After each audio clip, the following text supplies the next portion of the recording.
வணக்கம் தாஸ். இந்த புவி வெப்பம் என்ற வார்த்தை கடந்த சில வருடங்களாக அதிக அளவில் உச்சரிக்கப்பட்டு வருது இல்லையா?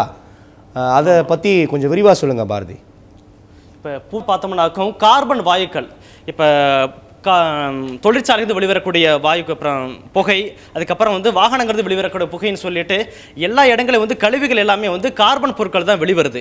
இது என்ன பண்ணுதுனாக்கு வளிமண்டலத்தில் போய் பார்த்தோம்னா சுத்த ஒரு போர்வை மாதிரி சுரண்டுக்குது. இப்படி பண்ணுறதுனால சூரியனிலிருந்து வரக்கூடிய ஒளியினால் ஏற்படக்கூடிய வெப்பத்தை வெளிவிடாமல் உள்ளுக்குள்ளே தக்க வச்சுக்குது. இது நாளுக்கு நாள் அதிகரிச்சுட்டே இருக்குது. இதுக்கு தான் புவி வெப்பம்னு சொல்லுவாங்க. இதனால் பல்வேறு பிரச்சனைகள் ஏற்பட்டாலும் கூட பார்த்தோம்னா கடந்த சில வருடங்களாக மிகப்பெரிய பிரச்சனைகளை இந்தியா உட்பட பல்வேறு வளரும் நாடுகளை சந்திச்சுக்கிட்டு இருக்கு. இந்த புவி வெப்பம் மயமாவதல் குறித்து அதிகமான விழிப்புணர்வு இல்லாத சூழ்நிலையில் அதனால் ஏற்படும் விளைவுகள் என்ன, அதில் இந்தியா சந்திக்க உள்ள விளைவுகள் என்ன அப்படின்றது குறித்து சொல்லுங்க பாரதி. இப்போ மற்ற நாடுகளை விட இந்தியாவுக்கு அதிகமான பாதிப்புகள் தான் இருக்குது. என்ன காரணம்னா இந்தியா ஒரு வெப்பமான ஒரு நாடு. குறிப்பாக பார்த்தோம்னா இதுக்கு முன்னாடி வரைக்கும் சுந்தரவன காடுகள் சொல்லக்கூடிய மேற்கு வங்கத்தில் இருக்கிற காடுகள் ஏற்கனவே ஒரு தீவு கடலுக்குள்ள மூழ்கிருச்சு. அதுக்கு அடுத்து பார்த்தோம்னா இன்னும் ஒரு 25 ஆண்டுகளை சென்னை, நாகப்பட்டினம் உட்பட 2 மாவட்டங்களை கடலுக்குள்ள மூழ்கிறதுக்கான வாய்ப்புகள் நிறையவே இருக்குது. அதே போல் பார்த்தோம்னா இன்னும் ஒரு கூடுதலான தகவல் சொல்லணும். பார்த்தோம்னா இந்திய விவசாயம் இனிமேல் வெறும் 65% பெரிய அளவுக்கு பாதிப்புகளை ஏற்படுத்தும்.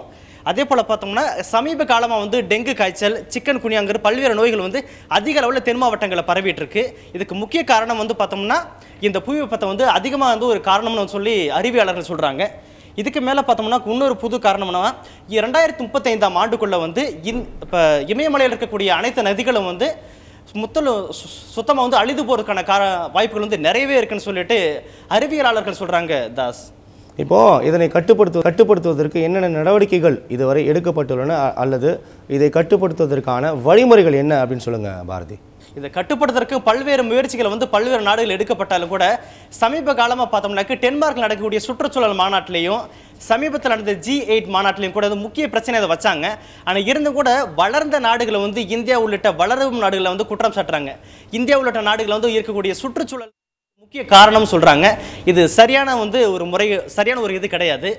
இல்லை இன்னொரு விஷயம் பார்த்தோம்னாக்கா அமேசான் உள்ளிட்ட காடுகளில் பார்த்தோம்னா நிறையவே இந்த வாயுக்கள் வெளிவரக்கூடிய எத்திலின் மெத்திலின்கிற வாயுக்கள்லாம் மீத்தேன்கிற வாயுக்கள் வெளிவரதுனால கூட ஒரு பெரிய பிரச்சனை வந்துகிட்டு இருக்கு.